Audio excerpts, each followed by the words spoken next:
Bismillah walhamdulillah wassalatu wassalamu ala rasulillah sallallahu alayhi wasallam. Assalamu alaikum wa rahmatullahi wa barakatuh. Pause, take a breath. Because the fact that you clicked on this video is not random. Allah subhanahu wa ta'ala allowed your heart at this exact moment to lean toward knowledge, toward remembrance, toward something that belongs to Jannah. And that itself is a ni'mah. My beloved brothers and sisters, life with Allah subhanahu wa ta'ala is not about collecting information. It is about learning, teaching, and then turning knowledge into action and action into ibadah. That is why the gatherings of knowledge were called the gardens of Jannah, even in this world. But today, let me ask you something deeply personal. How are your mornings? Because if you truly want to win your life, you must first learn how to win your mornings. Let me take you back to the golden generation. After the prophets, alayhimus salam, the best of humanity were the companions. Abu Bakr as-Siddiq radiyallahu anhu. Then Umar ibn al-Khattab radiyallahu anhu. Then Uthman ibn Affan radiyallahu anhu. Then Ali ibn Abi Talib radiyallahu anhu. May Allah be pleased with them all. One day, Uthman ibn Affan radiyallahu anhu was sitting quietly under the shade of a tree. Umar ibn al-Khattab radiyallahu anhu passed by and said, Assalamu alaikum wa rahmatullahi wa barakatuh. But Uthman did not respond. He didn't look up. He didn't react. Umar radiyallahu anhu was hurt, not because of ego, but because brotherhood mattered. So he went straight to the Khalifa of the Muslims at that time, Abu Bakr as-Siddiq radiyallahu anhu. And he said, "O Abu Bakr, I passed by Uthman, gave him salam, and he did not respond." Now listen carefully. Abu Bakr radiyallahu anhu, the busiest man in the ummah, the leader of the Muslim world, did not delay. He stood up immediately and said, "Come, let us go to Uthman." Because Medina was not built on buildings, not on wealth, not on power. It was built on brotherhood. They reached Uthman radiyallahu anhu. Abu Bakr said, "Umar passed by you. He gave salam. Why did you not reply?" Uthman looked shocked. He said, "By Allah, he did not pass by me." Umar said, "By Allah, I did." The moment became tense. And then Uthman ibn Affan radiyallahu anhu lowered his gaze and said something that should shake our hearts. He said, "I was drowned in a thought so heavy that I did not notice anyone passing by." Abu Bakr radiyallahu anhu understood immediately. He asked gently, "What was troubling your heart so deeply?" And here is where the soul of this reminder begins. Uthman radiyallahu anhu said, "I was thinking, I spent so much time with the Messenger of Allah sallallahu alayhi wasallam, yet I never asked him one question." What question? He said, "What is the one action that will save a person on the day of judgment?" Imagine that. A man promised Jannah, still worried about salvation. Abu Bakr radiyallahu anhu smiled softly and said, "Your problem is solved." He said, "I asked the Messenger of Allah sallallahu alayhi wasallam this very question." Uthman said, "May my parents be sacrificed for you. Of course you would ask such a question." Abu Bakr said, "The Prophet sallallahu alayhi wasallam said, it is the kalima that I invited my uncle Abu Talib to. La ilaha illallah, Muhammadur Rasulullah. Whoever accepts it, lives by it, aligns their life with it, that kalima will save them on the day of judgment."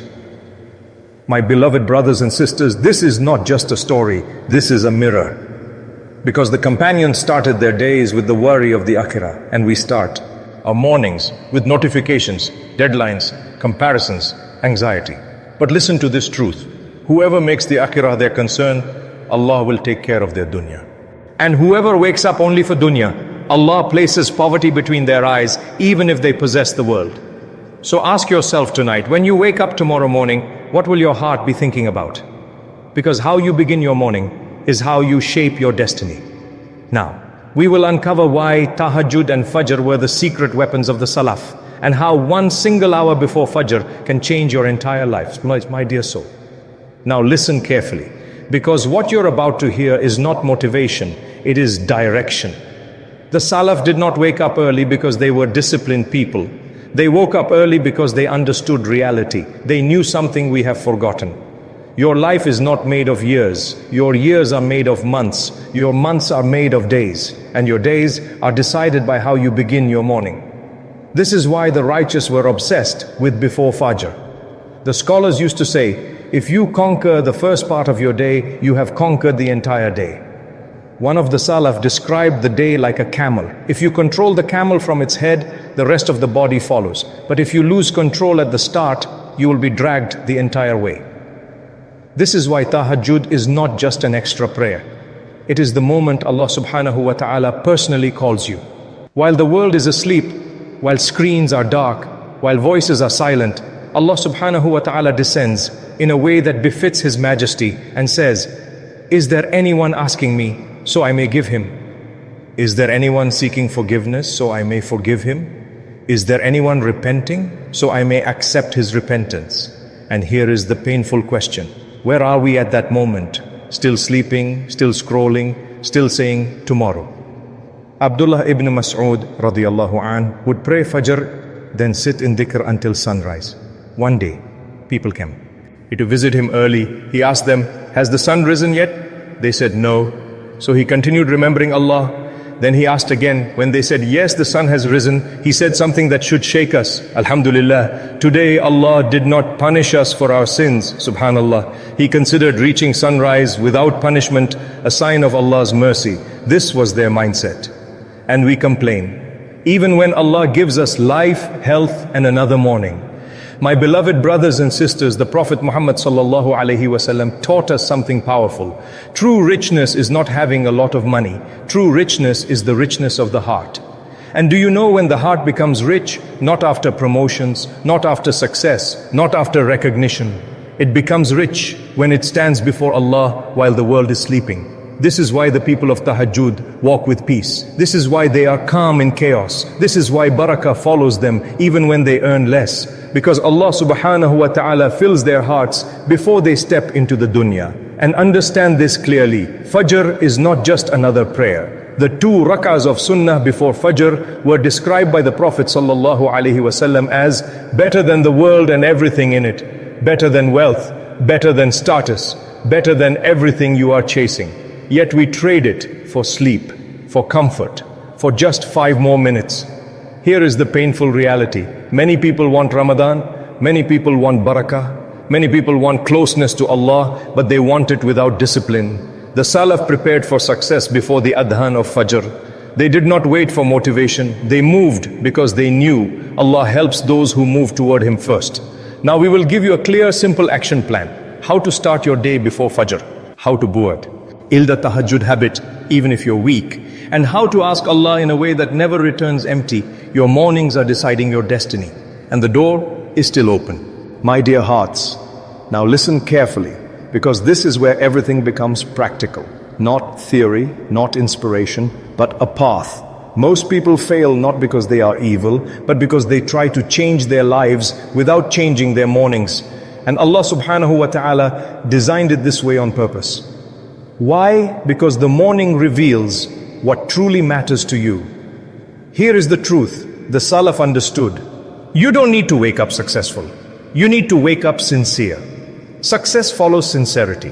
Barakah follows obedience. And peace follows those who stand before Allah when no one else is watching. The prophetic morning formula, simple, powerful, realistic.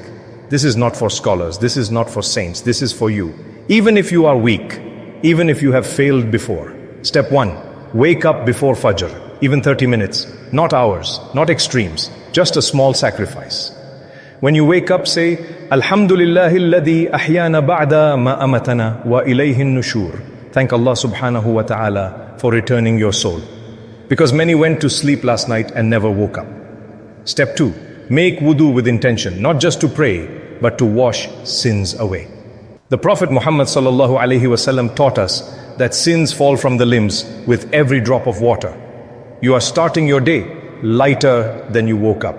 Step 3, pray at least 2 rakahs, tahajjud, 2, not 8, not long, just 2 sincere rakahs, and read even 10 ayat. Because the Prophet sallallahu alaihi wasallam said, whoever stands at night and recites 10 ayat will not be written among the heedless. 10 ayat. That's all it takes to be written among the aware. Step 4, istighfar. Before Fajr, this is the secret of the righteous. Allah subhanahu wa ta'ala praises those who seek forgiveness before dawn, not after sins, but before blessings. Istighfar at this time leans the heart before the world touches it. Step 5, Fajr, the covenant prayer. Fajr is not just a prayer, it is a contract. Whoever guards Fajr is under the protection of Allah subhanahu wa ta'ala. And the two sunnah of Fajr, the Prophet sallallahu alaihi wasallam said they are better than the world and everything in it. Ask yourself honestly, what are you chasing that is better than that? Step 6, sit after Fajr, even 10 minutes, dhikr, Quran, morning adhkar. This is where the heart becomes rich, not with money, but with certainty.